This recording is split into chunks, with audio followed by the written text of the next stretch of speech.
mga habang tumatagal ay patuloy kang nag-aaral, makikita natin na ang daming error kasi kalimitan sa mga interpretasyon nga po ay physical. Maging sa blessing, maliwanag naman ang sinasabi ng Ephesians 1:3 na yung mga na kay Kristo, napupuri nila ang Diyos, napapasalamatan nila ang Diyos dahil sila ay blessed na ng lahat ng pagpapalang espiritual dahil sa ginawa ng Panginoong Hesukristo. At kailangan naintindihan mo yon dahil yung pagpapasalamat mo, maliwanag ang dahilan kung bakit ka nagpapasalamat, hindi lamang dahil sa material. Dahil kung puro sa material blessing lang ang focus ng blessing, eh merong iiyak at merong masaya, di ba? Merong nagiging proud at meron namang hinahabag ang kanilang mga sarili. Kaya sabi ko, napaka-importante na habang tumatagal ay nagliliwanag ang salita ng Diyos. At yun yung ating pinagpapasalamat po sa Panginoon na tayo po ay ginabayan ng Banal na Espiritu ng Diyos, na tayo ay nagkakaroon ng journey ng pag-research at inaamin natin yung mga error. Mahirap yung manatili dun sa merong kang pride na ayaw mo nang mabali yung mga dati mong naunawaan. So yun po yung napakahalaga sa journey ng ating pag-aaral. At minsan, isa rin sa nagiging paksaya, church growth. Ang daming mga nagpo-post na pag daw ang isang simbahan sa loob ng ilang taon ay parang hindi nagkakaroon ng progress, ay failure doon sa church growth. At ang makikita mong mga advice ay yung mga visitation, follow-up, yung mga kailangan yung may 1-year program ka na, kailangan ay maaayos ang mga programa mo, at saka yung mga distribution of mga tungkulin sa loob ng church ay maganda at maayos. Wala naman sanang masama po doon. Pero pag pinag-aralan natin yung salitang church growth, papasok pa rin po tayo dyan sa knowledge. Mahalaga po yung paglago. Kasi sa Bible ay iniuutos. Alam niyo po, yung mga nasa bagong tipan, masasabi ko na tayo po ay merong batas. Batas ng Espiritu na nagbibigay ng buhay. Wala na tayo sa condemnation. Wala na tayo sa batas ng kasalanan na ang bunga ay kamatayan. Diba? Pag naintindihan natin yung gospel, yan yung batas ng Espiritu. Nakamit natin yung blessing spiritual, lalo na yung pananahanan ng Holy Spirit sa buhay natin, hindi sa pamamagitan ng kautusan ng mga gawa na pag ikaw ay nag-violate ay mayroong kamatayan. Kasi tinubos na tayo ni Jesus doon eh. Isang malinaw yung sinasabi ng Romans 8:1 and 2. Kasi kung malinaw na sa atin ng gospel, alam natin na wala ng power ang sin, wala ng power ang death. Yun ang napaka-importante. Kaya yung kaligtasan natin, iniligtas tayo sa kamatayang espiritual. Sabi diyan, there is therefore now no condemnation. Wala na daw sa paghatol. So, kailangan maliwanag sa atin yun. Kasi malinaw na sinasabi ng kasulatan na wala na tayo sa condemnation. Sino yun?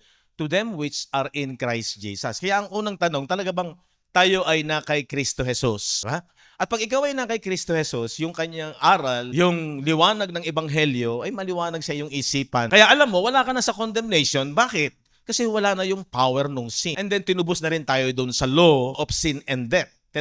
There is therefore now no condemnation to them which are in Christ Jesus, who walk not after the flesh. Unang-una, yung flesh dyan is sa law, but after the Spirit. Lumalakad ka sa Espiritu dahil yung ginawa ni Kristo Jesus, yun ang nagbigay sa atin na Espiritu ng Diyos. Sang-ayon sa Ephesians chapter 1 verse 13. In whom you also trusted. Pag ating pinagtiwalaan, pagkarinig natin ng aral ng katotohanan, ang ebanghelyo ng kaligtasan. At pagkatapos ninyong maniwala, after you believe, ano mangyayari?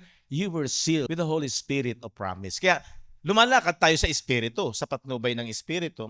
At pag ang isang born again, kaya nga born in the Spirit, dahil lumalakad sa iyo ng Holy Spirit, at ang trabaho ng Holy Spirit, yung kanyang salita, Spirit, small letter S, ay yung mga written word of God, lalo na nakapokus sa gospel, ay iyong tinatanggap. Pag talagang born again ka. Pag talagang born again ka, ang trust mo ay nasa gospel, sa doctrine ni Christ, at matitiyak mo na nasa iyo ang Holy Spirit na ipinangako. Yan ang pinakapangako na yan yung pinakatatak. Pag ikaw ay sealed, kasi 'di ba, yung mga produkto para malaman mo na hindi siya, ang pinakaunang-unang sinasabi ay tingnan mo yung selyo niya, yung sealed, baka fake yan. So ang nagbibigay ng katotohanan na ang Holy Spirit ay tinatakan ka, nasa iyo, ay lalakad ka sa katotohanan ng aral ni Kristo, yung gospel of your salvation. At kailangan maliwanag sa isipan ng isang mananampalataya. Kaya ang isang ipinanganak sa Espiritu ay talagang nabubuhay na siya sa Espiritu sa pamamagitan ng salita ng Diyos, salita ni Kristo. Tuloy po natin yung Romans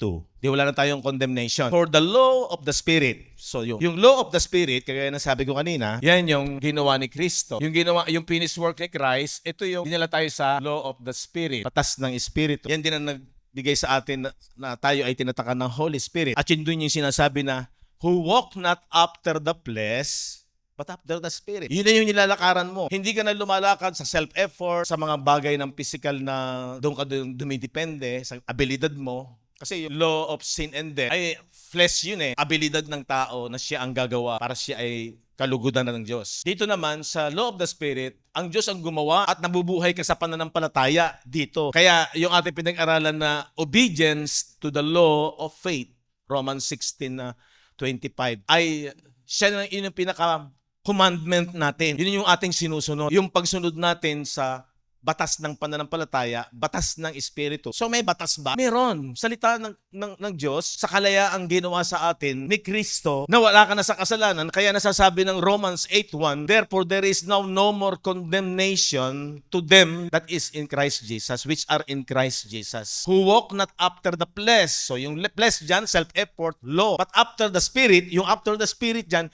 yung faith mo sa salita ni Kristo, sa aral ni Kristo about sa gospel of Christ. Kaya ang isang believer, abay, ninanasan niyang laging kabisado mo yung gospel. Hindi po pwede yung ilang taong ka ng mananampalataya, pag tinanong ka saan ka naligtas, hindi mo alam. Kabisado mo. Sabi ko nga, alam niyo, sa trabaho nga yung mga trabaho minsan malilitoy pag hindi mo alam. Pero pagka nakabisado mo na, master mo na yan. Ganyan din dapat tayo mga mananampalataya, sapagkat focus tayo sa pinaka-blessing ng Diyos, spiritual blessing, yung ginawa ni Kristo Jesus sa krus ng Kalbaryo. Pasikot-sikot man, alam mo yung daan, hindi ka naliligaw. Tanungin ka sa resurrection, tanungin ka sa power of sin, tanungin ka sa power of death, alam mo yung sasagot dahil maliwanag sa iyo. Hindi tayo yung kagaya na wala na tayo sa religious system na basta sumimba lang, o nakaiyak ka, parang ganun lang ang ginagawa, ay parang okay na. Hindi.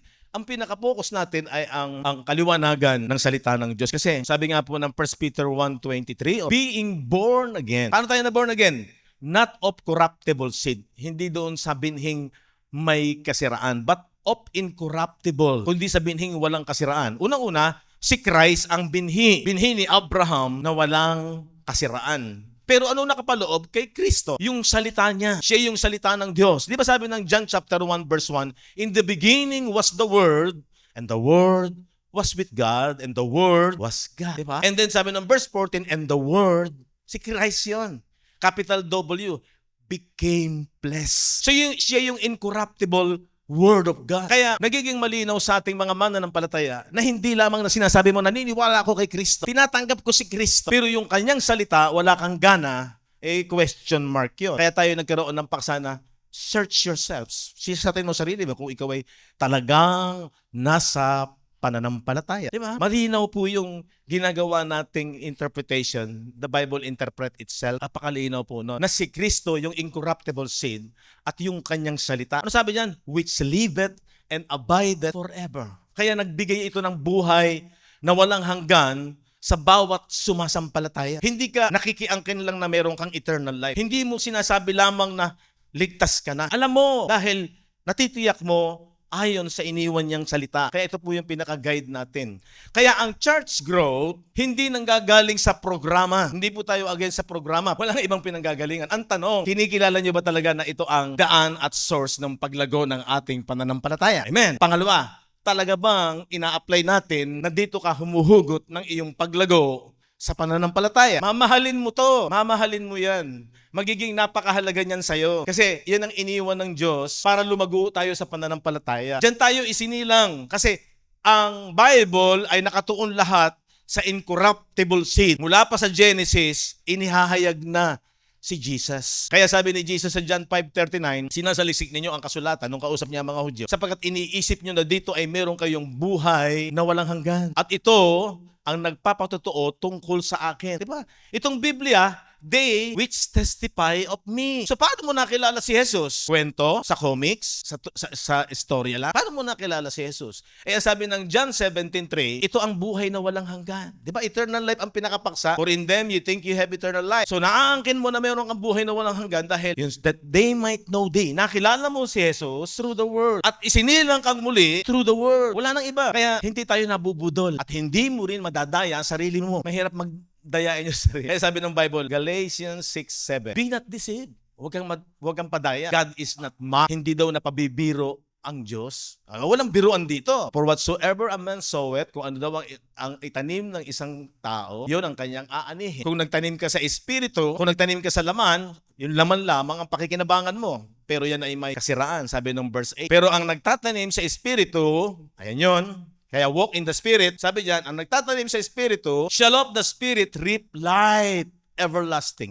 So, saan nanggagaling ang eternal life? Sa mga bagay na espiritual, lalo na ang salita ng Diyos. Amen po ba? Agree po ba kayo? Di ba? Ang linaw niyan. Umudayain ang sarili mo. Kaya sabi diyan, huwag kang padaya. Pag sinunod mo yung sarili mong karunungan lamang, katwiran lamang, at hindi binibigyan ng authority ang salita ng Diyos, ay dinadaya mo sarili mo. Pero ayaw ng Diyos ng gano'n. Kaya yun yung ating ipinagpapasalamat na habang tumatagal, alam mo kung ano talaga yung church growth. It is not by quantity. Hindi masama ang marami tayo. Pero alam nyo, pag pinag-usapan ang mga bagay na espiritual, marami dito ang hindi interesado. Alam naman natin yun Kilala naman natin ang ating pagkatao. Talagang itong laman, tama din yan.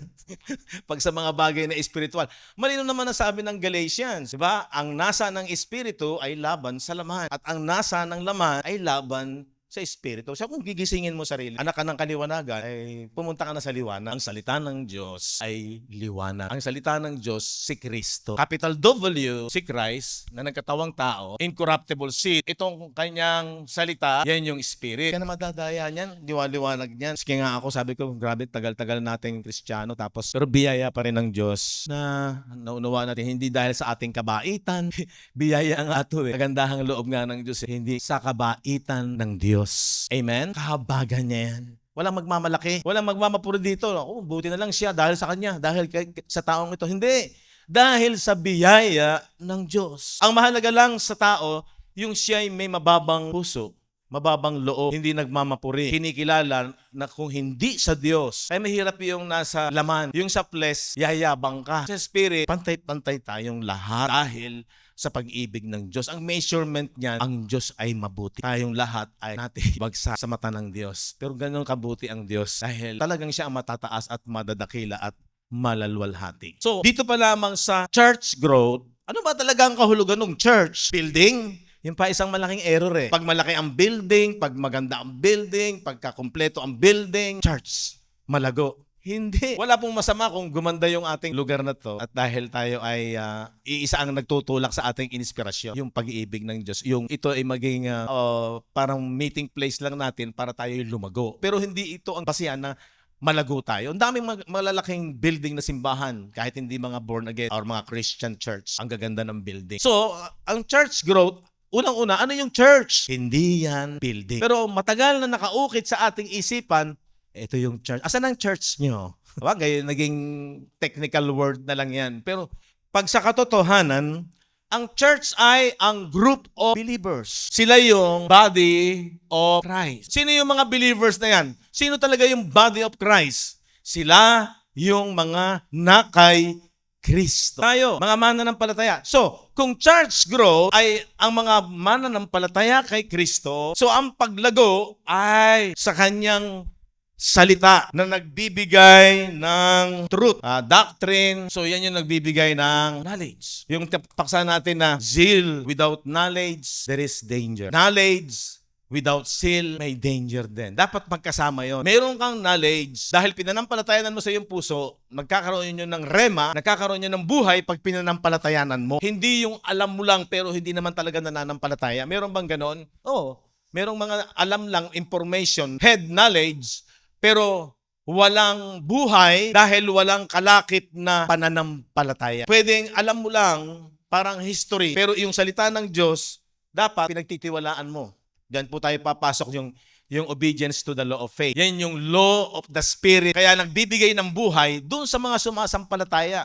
Pero kung walang pananampalataya, ibig sabihin nung nanampalataya, isinet aside mo yung pride mo, no? Isinet aside mo yung sarili mong pagkaunawa o prinsipyo. Kaya ang isa sa ministry talaga ng gospel ni Kristo, 2 Corinthians chapter 10 verse 4 and 5, tingnan natin. For the weapons of our warfare are not carnal, hindi flesh, hindi makalaman. Pag sinabi pong carnal, yung iba ginagawa yung interpretation niyan, yung immoral, kasalanan. Hindi. Ang carnal is ang lahat ng bagay na patungkol sa laman. Yung pag-aaral mo dito sa lupa, that is carnal knowledge. Diba? Karunungan makalaman, makalupa. Ang benepisyo lang nun, sa physical mo, yun yung carnal. Yung isa kang engineer, isa kang abogado, hanggang dito lang yung carnal yan. Hindi mo yan pwedeng gawing sandata na ikaw ay sa Diyos dahil hanggang dito lang yan. Hindi mo pwedeng yan parang sandata mo, yung karunungan ng mundo. Sabi diyan, ang ating daw sandata ay mighty through God sa pamamagitan ng Diyos. Pag sinabing mighty through God,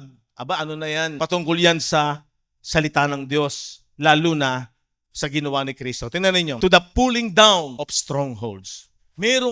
Merong igigiba. Ang sandata ng aming pakikilaban ay hindi ukol sa laman, kung hindi sa harapan ng Diyos, ay may kapangyarihang gumiba ng mga kuta. Strongholds. Asan ang strongholds? Tingnan niyo yung verse 5. Nagigibain. Asan yung stronghold na wawasakin? Casting down imagination and every high thing that exalted itself against the knowledge of God, and bringing into captivity every thought to the obedience of Christ. Na siyang gumigiba. Ano yung gigibain? Nakuta. Mga maling haka. Nasaan yung haka? Nasa isipan. Meron tayong mga sarili-sariling haka, mga prinsipyo, mga dating alam, yan. Mga bawat bagay na matayog. Yan po yung matayog. Yan po yung mayabang. Yan po yung palalo. Yung ayaw magpasubmit sa katotohanan ng salita ng Diyos. Kaya during their time, yung mga nag-o-oppose sa gospel, born again ba sila? Hindi. Sila yung kalaban. Sila yung antikristo. Sila yung mga Satan. Kasi sila yung lumalaban sa katotohanan. Adversary. Yun ang totoong Satan. Ibig sabihin, hindi nagpapagiba, hindi nagpapakababa, hindi igini-give up yung kanyang mga haka, yung kanyang, kung ano yung dati niyang alam, pride nga, hindi magiba-giba, matigas ang puso. So, sinong mayabang? Sinong palalo? Ito yung mga tao na yung sarili nilang katwiran, hindi nila gini-give up. Pero yung mga mababang puso, yung talagang nagpapahalaga sa salita ng Diyos at binibigyan ng authority ang salita ng Diyos, kung ano ang sinasabi ng salita ng Diyos, at kapag baliwanag ang pagkaunawa, i-give up niya yung kanyang maling dating paniniwala. Yun yung ginigiba ang mga maling haka. Yun yung stronghold. Pag sinabing stronghold, matibay na hindi agad magiba-giba. Sa digmaan, yung pinakakuta ang target nung kalaban, dahil pag nawasak na yung kuta, madali na nilang mabibihag. Kaya sabi niyan, bringing into captivity. Pag sa isang tao, nagkaroon ng pagtanggap at desisyon na kailangan kung ano sinasabi ng salita ng Diyos, yun lang ang aking paniniwalaan. Yun na yung aking that is, dun magpapasimula yung growth, yung paglago sa pananampalataya. So, ibig sabihin, hindi ito nakabase sa dami. Masaya sana kung madami ang naniniwala. Pero sinasabi ko nga, marami ayaw i-give up yung kanilang sariling pride. Hindi magiba-giba yung stronghold sa kanilang buhay. Walang magawa ang Diyos. Alam nyo, ang Diyos ay napakamakapangyarihan. Pero meron tayong free will. Ikaw ang magdidesisyon kung tatanggapin mo ang authority ng salita ng Diyos. Kaya minsan, merong mga matagal mo nang pinanghawakan sa iyong buhay, pagkatapos gigibain ka ng salita ng Diyos, hindi niya mag-give up. Matagal ko nang itong dati kong paniniwala. Ito yung marami ang kalakaran ng paniniwala. Baka ako'y pagtawanan pagka i-give up ko. Pride. Kaya hindi niya maisuko-suko. Talaga, hindi siya umaalis sa sarili niya. Kaya yun ang danger. Kaya yun ang sinasabi na, sa atin mo sarili mo, kung nasa pananampalataya ka, baka itinakwil ka. Pero yun ay yung kay Paul na yun ay nagbibigay ng daan na i-give up mo, pagtuligsa mo, pagsalangsang mo. Last Wednesday, tinapik namin yung, kay Tito ba yun? Na kung bakit sinabi na dapat yung mga leader ay, yung kanilang mga, sila ay walang kapintasan, ang kanilang mga anak ay mga believer din. Kasi, grabe yung sa lugar ng Creta, na yung mga tao doon, tinutuligsa, sinasalangsan. Ayaw ni Pablo na kapag ikaw ay isang obispo, tapos yung anak mo ang unang-una mong kalaban, sumisigaw ng hindi sila naniniwala sa ebanghelyo ni Kristo. Diba? Yun yung dahilan kung bakit sinasabi. Dahil grabe yung pagtuligsa at pagsalangsan. Baka nga, ipapatay ka pa ng iyong anak kapag ang iyong anak ay hindi believer ng gospel. Yun ang sitwasyon sa Creta. Okay, so napakahalaga na mabihag. Di ba sabi yan, binibihag ko ang lahat ng isipan, bringing into captivity. Tanungin mo sarili mo, nabihag ka na ba ng ginawang pagsunod ni Kristo? Tanungin natin ang sarili natin, talaga bang nabihag ako ng ginawa tinapos ni Kristo sa krus? Yung mga bisa ba nun? Kung meron pang power of sin at pinagpipilitan ko pa rin yun. Pero malinaw ang sabi ng Bible na wala ka na sa law of sin and death. Balik tayo sa Romans 8:2. Wala ka na sa condemnation, wala ka na sa paghatol dahil umalis ka na, pinalaya ka na ng batas ng Espiritu na ginawa ni Kristo na nagbibigay ng buhay. For the law of the Spirit of life in Christ Jesus had made me free from the law of sin and death. O diba? Dalawang law yan eh. Yung isang law dyan ay law of the Spirit. Ito yung law of the Spirit. Yung isang law ay law of sin and death. So yan yung Old Covenant law. Diba? Yun yung law na binagsak ni Adam sa Genesis. Sa oras na kanin mo yan, mamamatay kayo. Yan din yung law sa panahon ng mga Hudyo ay binigay kay Moises. Ang kabayaran ng kasalanan ay kamatayan. Ngayon, kung naintindihan ng isang tao ang gospel, yung sinasabi natin sa 2 Timothy chapter 1 verse 10, who had abolished. So kung ikaw ay nasa law of the Spirit that gives life, ano binibigay ng batas ng Espiritu? Buhay. Ano yung buhay na yan? Eternal life. Diba? Ito namang law na to, pag hindi mo nasunod, ang linaw nung ginawa ni Kristo, na sa pananampalataya natin kay Kristo, ayon sa 2 Timothy, yun yung law of sin and death, ano po? Pinalaya tayo sa batas ng Espiritu na nagbibigay ng buhay. Yung pagbagsak ni Adam, lahat ng tao, naghari ang kamatayan, spiritual yon. Nung dumating si Kristo, tinapos niya yung power ng sin na nagbibigay ng kamatayan. O bakit issue pa ang kasalanan sa mata ng Diyos? Bakit kinakailangan mo pang humingi ng tawad na sistema sa Old Covenant system kung wala ng power of yung sin? Sa mata ng Diyos, tinapos na ni Kristo Jesus ang kasalanan. Kailangan malinaw po to sa ating isipan na malaya ka na sa batas ng Espiritu na nagbibigay ng kamatayan. Doon nga tayo iniligtas sa death, which is spiritual. Yung physical, nangyayari po yan. Yung ang langit, kasama na natin, hindi malayo. Pag ikaw ay may eternal life, nasa iyo na ang langit. Tayo ay nasa langit na. Nung dumating si Jesus, ang sabi niya sa Luke 17:21, the kingdom of God ay hindi raw dumating ng nakikitang naririto o naririyan. Ang kaharian ng Diyos ay nasa within you. Sino yon? Si Jesus ay dumating sa kanila. Kung nasaan ang hari, nandun ang kaharian ng Diyos. Agree po ba kayo doon? Paano mo matatanggap na ang langit ay nasa atin na, narito na, at hindi nandun sa malayong lugar? Yun ang matagal na nakatatak sa ating isipan eh. Third heaven, geographical. Yeah. Sa pag-aaral natin, mauunawaan natin, naririto na ang langit. Habang lang nasa physical ka, hindi malinaw sa iyo. Pero ang salita ng Diyos, ang magpapaunawa, thy kingdom come. Yun ang panalangin na tinuturo ni Jesus sa mga alagad eh. Dumating nawa ang kaharian mo kung paano sa langit, gayon din dito. At sinabi sa Revelation, nakita ni John, nakita ko ang bagong langit at bagong lupa bumababa mula sa itaas. So, hindi tayo ang pupunta doon sa langit. Ang Diyos ang nagpunta sa atin para manahan sa mga tao sa kanyang bahay, sa New Jerusalem. Amen? Okay, parang ang hirap unawain yan kasi matagal na nakapokus tayo sa mindset na ang langit ay nandun sa napakatayog na lugar. Yung salitang above, hindi po yun literal. Ibig sabihin, heaven is above. Pinakamataas ang kanyang level ng quality ba? Quality, parang ganun po yung above. Hindi po siya geographical place. Pero, hindi mo siya lalong maiintindihan kung hindi mo nauunawaan ang ganda ng gospel. Kung hindi mo nauunawaan na hindi na ibinibilang ang kasalanan sa ating espiritu, sa ating inward man. Paano mo mapaniniwalaan na ang iyong espiritu ay nag-transfer na mula sa kadiliman, kasalanan, patungo sa kaharian ng Diyos? As Ephesians 2:5 and 6. Tingnan ninyo. Even when we were dead in sins, nung daw tayo ay patay sa mga kasalanan, kausap niya yung mga first century believers din na dating patay sa kasalanan. Patay yung kanilang spirit. Had quickened us together with Christ. Ay binuhay tayo mag-uli na kasama ni Kristo. Kaya tayo daw ay naligtas sa biyaya. Ano sabi ng verse 6? And had raised us up together. At tayo ay kanyang sinamang ibinangang muli kasama ni Kristo Jesus. Yung mga mananampalataya. And made us sit together in heavenly places in Christ Jesus. Ito yung sinasabi ko. Gigibain mo yung mali mong haka, yung mali mong dating isipan. Yung dating nating isipan, wala pa tayo sa langit. Kailangan mo tayong sumunod, maging banal, para pag dumating ang kamatayan, talagang siguradong tayo ay nasa langit. Parang future. No, hindi. Ang sabi ng Ephesians 2:6, at tayo ay ibinangong kalakip niya. Kaya nga nabuhay na mag-uli yung ating espiritu Ibinangon. Yung word na binuhay na mag-uli, ibinangon. Raise us up together. Rapture yan rapture. Diba? Raise us up together. Yung us up, hindi naman ibig sabihin nun parang pumunta ka sa napakataas na lugar. Hindi po geographical yan. Yan po ay pagkabuhay na mag-uli. At pinaupong kasama ni Kristo Jesus. Saan?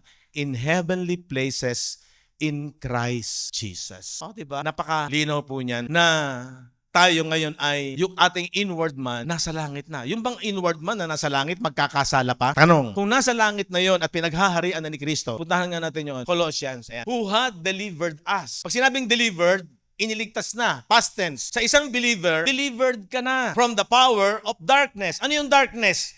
Yung sin na nagbigay ng kamatayan. So, ma-analyze. Yung sin nagbigay ng kamatayan. Pag ikaw ay nasa kamatayan, nasa kadiliman ka. Pero, ang isang na kay Kristo, delivered na siya sa kapangyarihan ng kadiliman, yung sin. And had translated us. Maliwanag po ba yan? Translated na into the kingdom of His dear Son. So yung ating inward man, yung ating espiritu, nasa kaharian na ng Diyos. Yung lahat ng believer, yung body of Christ, nasa new heaven and new earth na. Yung espiritu mo, hindi nga lamang mahagilap ng ating carnal knowledge.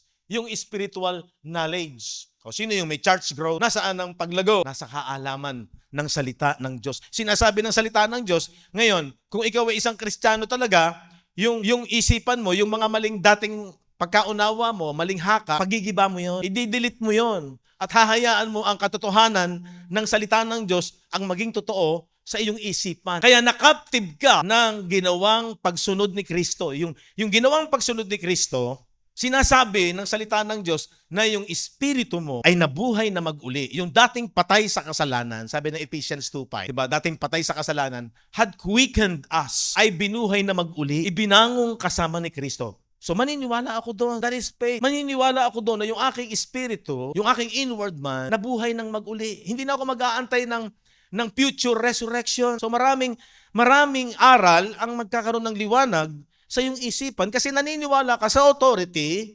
ng salita ng Diyos. Amen po ba? Sinong tunay na lumalago sa pananampalataya? Nasaan ang church growth? Nasa building? Nasa knowledge na may pananampalataya. Amen. Napakabuti ng Diyos. Kaya malaya ka na sa batas ng kasalanan na nagbibigay ng kamatayan. Hindi na ako maiinggit dun sa madami sila. Masaya sila. Pero wala sa katotohanan. Maaawa pa ako sa kanila at magkakaroon ako ng kompasyon. Sana magaya rin sila sa akin. Hindi ko hahabagin ang aking sarili. That is church growth. Matibay ka sa pananampalataya. Kaya sabi ng Galatians 5:1, sa kalayaan, pinalaya kayo ni Kristo. Saan nanggaling yung kalayaan? Yung sinasabi ng Romans 8:2, pinalaya ako ng batas ng Espiritu na nagbibigay ng buhay. Espiritu mo buhay na, diba? Ng batas ng Espiritu na nagbibigay ng buhay sa batas ng kasalanan na ang bunga ay kamatayan. Law of sin and death. From Genesis kay Adam, yung law of Moses, sin and death. Pinalaya na tayo doon. Kaya alam mo na wala nang bisa ang kasalanan dahil idinil na ni Jesus yon sa krus. Namatay at inilibing. Wala na siyang power, wala na siyang buhay. We have to believe. Kasi yun ang trabaho ng Holy Spirit. Kumbinsihin ka sa espiritu ng katotohanan. Bakit pa sinabing espiritu ng katotohanan kung ayaw mong paniwalaan? Bakit pa sinabing ang pananampalataya nang gagaling sa... Pinipilit mo yung sayo. Eto pa rin ang aking paniniwala. Di bahala ka. Dahil ang Diyos naman, hindi namimili. Diba? Ang gusto niya, maniwala ka. Ang tanong, nahikayat ka ba niya? Nahimok ka ba niya? Ito naman ang agenda rito Napahimok ka ba sa Diyos? Kasi ang paghimok ng Diyos nanggagaling sa kanyang salita. Kaya pag hindi mo minahal to, pag wala kang panahon dito, may danger. Amen. Asan ang church growth? Salita. So alam mo, paano ang application?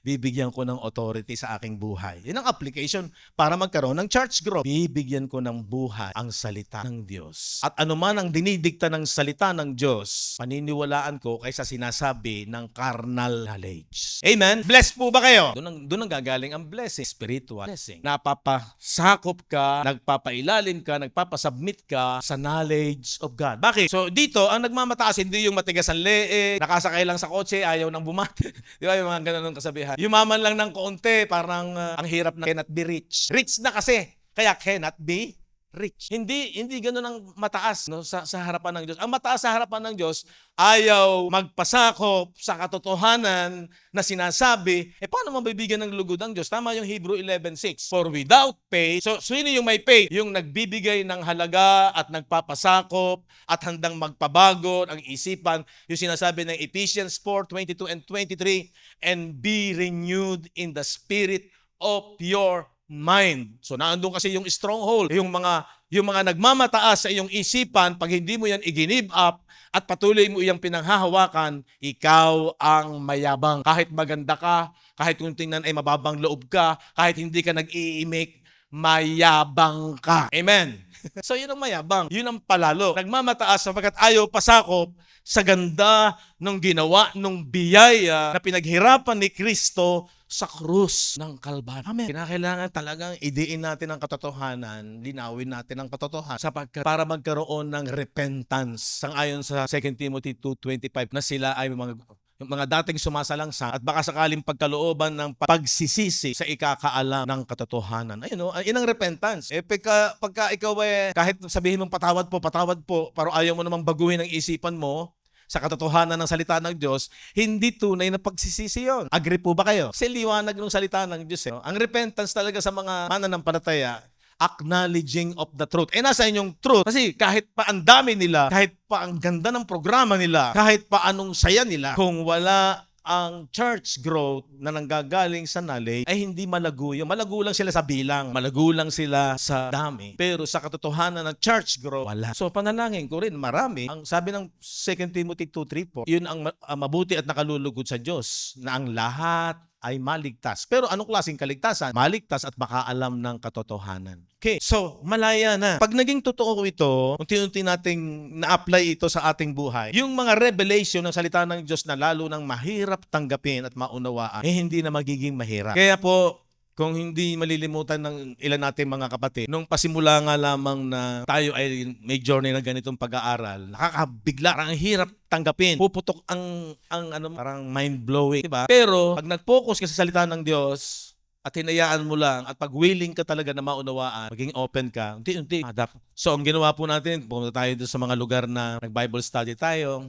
Ayan, sa Kanatina, sa Mahadang, Sister Liway, minsan sa Parian, nagpunta ako sa Banli. Kasi pagka meron ako narinig na mga parang hindi agad matanggap, hindi maunawaan. At saka yung iba nga, for the benefits ng kanilang mga pamilya, baka sakaling makinig yung ibang mga pamilya, makatulong tayo. Pero wala tayong magagawa kung may mga tao na hindi nila matanggap at talagang nire-reject nila sa kabila ng sinasabi na ng salita ng Diyos, wala tayong magagawa doon. Huwag kayong malungkot na nangangaunti tayo. Ang masaya natin dito yung lumalago tayo sa kaalaman. Ngayon, pag tayo na-equip ng kaalaman, kaya mo nang i-share yan. Kaya mo na rin yung ipaliwanag.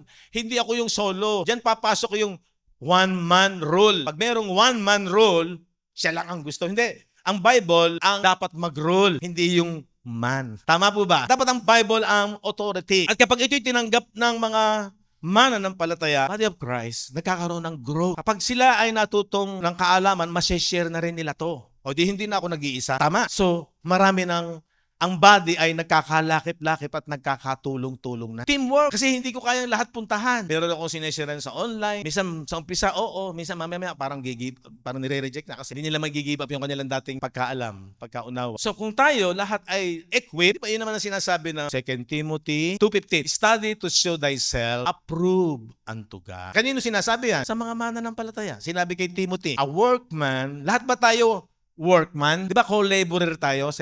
Ayon sa 2 Corinthians, we are co-laborers of God. Tayong lahat ay kamanggagawa. Pag ikaw ay body of Christ, meron kang tungkulin. Kaya pag tayo lumalago, yung body of Christ, nagkakaisa yun sa batas ng Espiritu. So itong mga salita sa New Covenant, itinuturing ko po ito na commandment, batas ng Espiritu. Kapag bihag ka na ng pag-ibig ni Kristo, ng ginawang pagsunod ni Kristo, ano ka na? Yan yung tutulak sa'yo. Yan yung magpapakilo sa'yo. Hindi yung leader. Humayo ka doon. Hindi. So, humahayo ka sa commandment ng salita ni Kristo. Bawat bahagi ng katawan ni Kristo, tayong lahat ay nag-share ng gospel. Study to show thyself approved unto God, a workman that needed not to be ashamed, rightly dividing the word of truth. Alam niyo, Ganda sana nung topic ni Brother Ray na inihanda last Sunday about yung interpretation ng Bible. Isa na nga yung kagabi, yung hindi lahat material or physical, literal. Kung hindi, may spirit, mostly ay spiritual kasi merong symbol,